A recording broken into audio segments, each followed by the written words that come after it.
When you hear the word apocalypse, you likely picture the end of the world. Global destruction, sudden chaos, and doomsday scenarios have become the standard definitions of the term. This perception often leads readers to approach the Book of Revelation as an incoherent series of symbols, a text so dense with imagery that it feels beyond the reach of rational understanding. The original Greek title suggests a very different intent. The word apocalypsis means an unveiling or disclosure. The book was written as an instrument of clarity. Viewed through this lens, Revelation functions as a highly organized structural blueprint. It outlines the specific process by which the divine program of redemption reaches its conclusion. To understand this text, one must look for the precise divine order operating behind the events of the end of days. That order is grounded in a specific historical moment. Around 95 AD, the early Christian church lived under a state of severe, systematic persecution.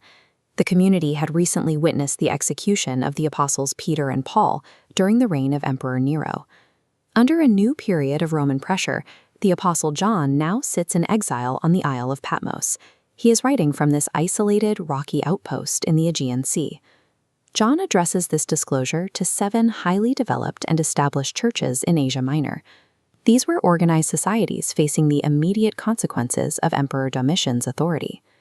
These persecuted communities required a dependable, logical sequence of their ultimate vindication to survive the cruelty of the era. The message travels through a specific chain of custody, originating with Jesus, delivered by a heavenly messenger, and finally transcribed by John. Certain scriptural cross-references suggest the messenger involved in this delivery was Enoch, the ancient prophet whom the biblical record describes as being taken directly into heaven. Scholars apply 4 distinct interpretive perspectives to organize John's resulting text: the preterist, historical, spiritual, and futurist views. The futurist perspective treats the text as a progressive sequence of events. This timeline follows a 3-part division found in the first chapter: the things seen, the things which are, and the things which shall be hereafter. Applying this framework transforms the Book of Revelation into an orderly, navigable map of the future.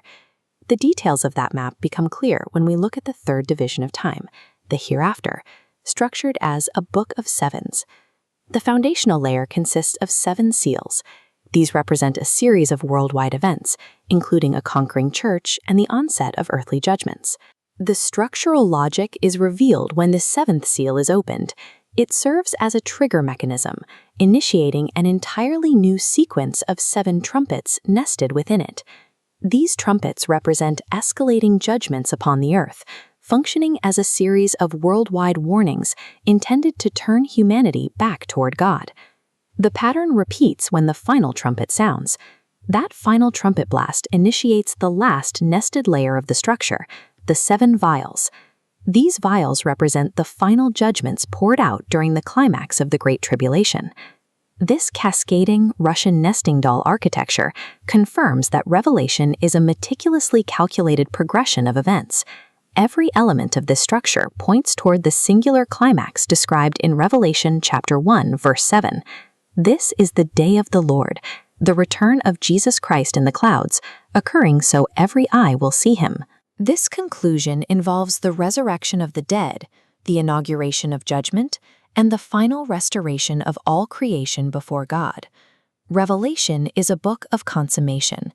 Its progressive schedule is designed to give readers the assurance that the divine plan is moving towards its conclusion exactly as intended.